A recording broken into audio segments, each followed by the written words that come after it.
जय हिंद।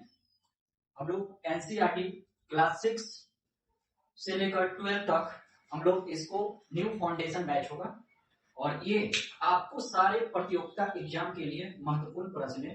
और अगर आप इसको लेक्चर देखना चाहते हैं तो आप संजय यादव एकेडमी पे आप जाके सर्च कर सकते हैं और प्ले लिस्ट इसका बना हुआ है। देखिए, आज हमें एनसीईआरटी आधारित कैसे चीज को समझा जाए उसको विश्लेषण के द्वारा हम लोग सीखेंगे।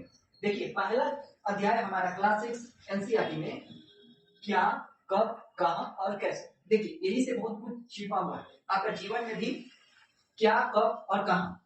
देखिएगा, क्या इतिहास में कोई चीज क्या हुआ था, कब हुआ था, कहां हुआ था और कैसे हुआ था, उसके बारे में हम जानेंगे कि इतिहास काल में कब, कहां और कैसे हुआ था। उसके बारे में हम अतीत की जानकारी लेंगे। जैसा कि आप जान रहे होंगे कि इतिहास क्या है। पहला प्रश्न चिन्ह उठता है कि इतिहास किसे कहते हैं। आप लोगों ने एक थ्योरी पढ़ ली होंगे कि इतिहास उसे कहते हैं जो बीती हुई चीज होती है, उसे इतिहास कहते हैं। हालांकि गलत बात है।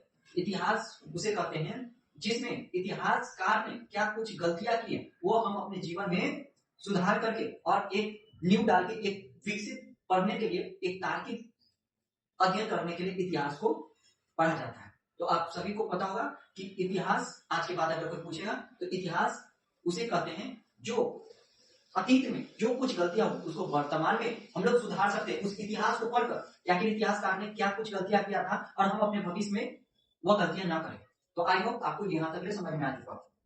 और इतिहास का मतलब क्या होता है, इतिहास का पिता किसे कहते हैं, यानी इतिहास का पिता ऐसे हिस्ट्री ऐसे हेरोडोटस। तो आपका एग्जाम में पूछा भी जा सकता है कि इतिहास का जनक किसे कहते हैं, हेरोडोटस को कहते हैं। तो आई होप आपको यहां तक लेक्चर को समझ में आएगा।